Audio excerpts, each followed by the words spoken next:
Africa, 1974. Heavyweight champion of the world George Foreman defends his crown against Muhammad Ali. Here in round 8, Ali lands a quick combination. Foreman is in trouble.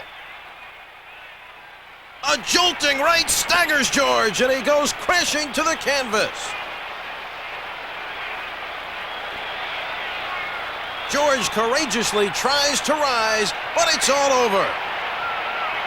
In slow motion, Ali has Foreman cornered and lands that crunching right that rocks the champion. Muhammad Ali scores an 8th round knockout of George Foreman and becomes only the second man to regain the heavyweight crown. Heavyweight contenders Roland La Starza on the right and Julio Medeiros meet in Miami March 2nd, 1955. Medeiros has been forcing the action throughout the fight.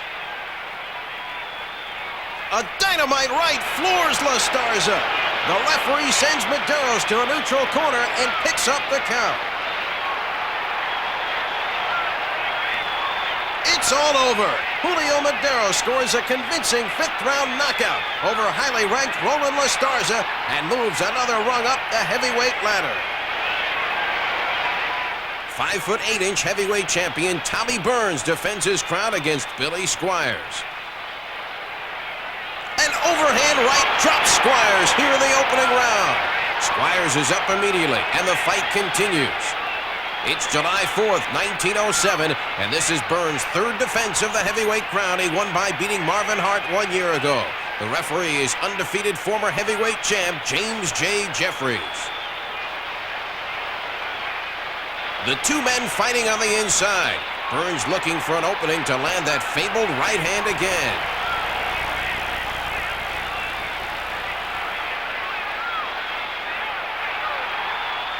A quick combination, and challenger Squires is sent to the canvas again. Burns looking to end it here in the opening round. Lands a pile driver right that sends Squires reeling. Another torrid right, and Squires sinks to the canvas. Referee James Jeffries picks up the count as champion Burns admires his work.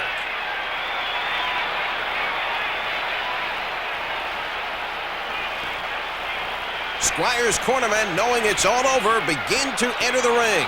Tommy Burns successfully defends his heavyweight crown with a 1st round demolition of Billy Squires. It's June 2nd, 1954. Former lightweight champion Jimmy Carter in white takes on Charlie Riley in St. Louis. Carter opens up here in round 2. A wicked right drops Riley.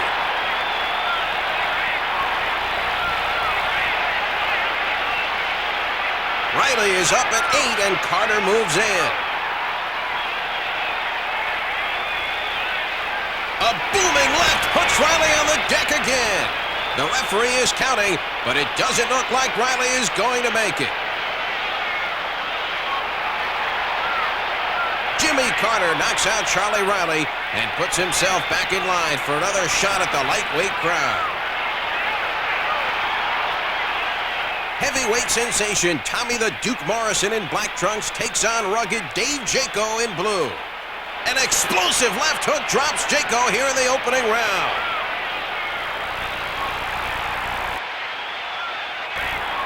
The referee is counting. Jaco is very hurt. It's all over. Tommy the Duke Morrison scores an electrifying 1st round knockout over Dave Jaco and continues up the road to the heavyweight title. It's September 20th, 1939. The Brown Bomber, heavyweight champion of the world Joe Louis, makes the 8th defense of his title against Bob Pastor in Detroit. Pastor in the trunks with white stripes has been able to avoid the bone-jarring punches of the champion thus far. Pastor went the distance with Joe in a non-title fight just 2 years ago. A blockbuster right explodes off Pastor's jaw, and he drops like a fallen tree. Pastor tries to shake off the effects of that bomb, but he is in no shape to continue. Joe Louis retains his world heavyweight crown with an 11th round knockout of Bob Pastor in Detroit.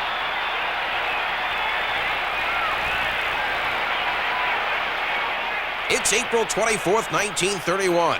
Tony Canzoneri on the left and Jack Kid Berg on the right meet in Chicago. At stake, the Junior Welterweight Championship. During the first 2 rounds, neither man had an edge.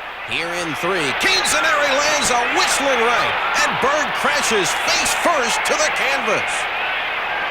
Berg vainly attempts to rise, but collapses. Tony Canzoneri stops Jack Kid Berg in 3 rounds and becomes the new Junior Welterweight Champion.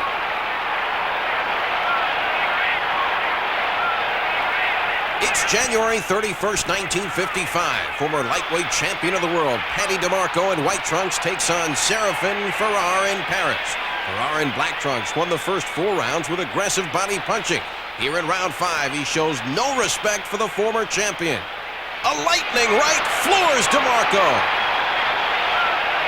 Paddy is dazed and hurt from that crunching blow. The referee is counting, but seeing that DeMarco is in no shape to continue, wisely stops the fight. Séraphin Ferrer is a knockout victor over Paddy DeMarco in Paris. It's November 14th, 1981. Fast-rising lightweight Edwin El Chapo Rosario takes on Roberto Garcia in Las Vegas. Rosario in black trunks has won all of his 12 pro fights by knockout, and he is looking to make Garcia number 13. Rosario forcing the action. A looping left floors Garcia here in round 2.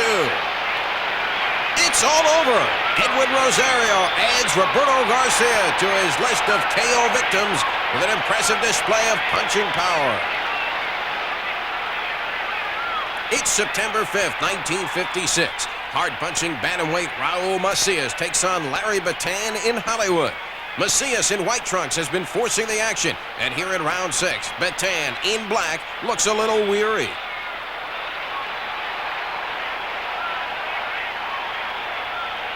A stinging right floors Bataan.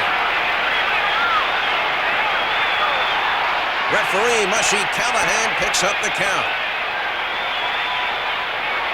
That's it. Larry Bataan is counted out. Raul Macias continues on the road to bantamweight champion of the world.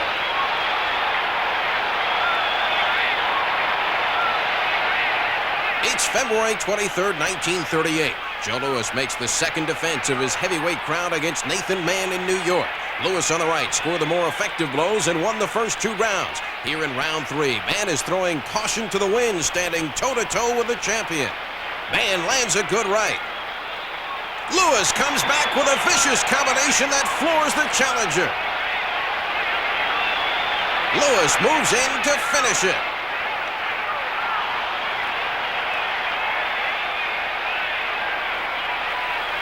Mann fighting back, gets hit with a deadly left hook and goes crashing into the ring ropes. In slow motion, Mann forces Louis against the ropes. Mann firing away with both hands. Gets nailed with a perfectly timed left hook to the jaw. Joe Louis stops Nathan Mann in 3 rounds and successfully defends his world heavyweight title.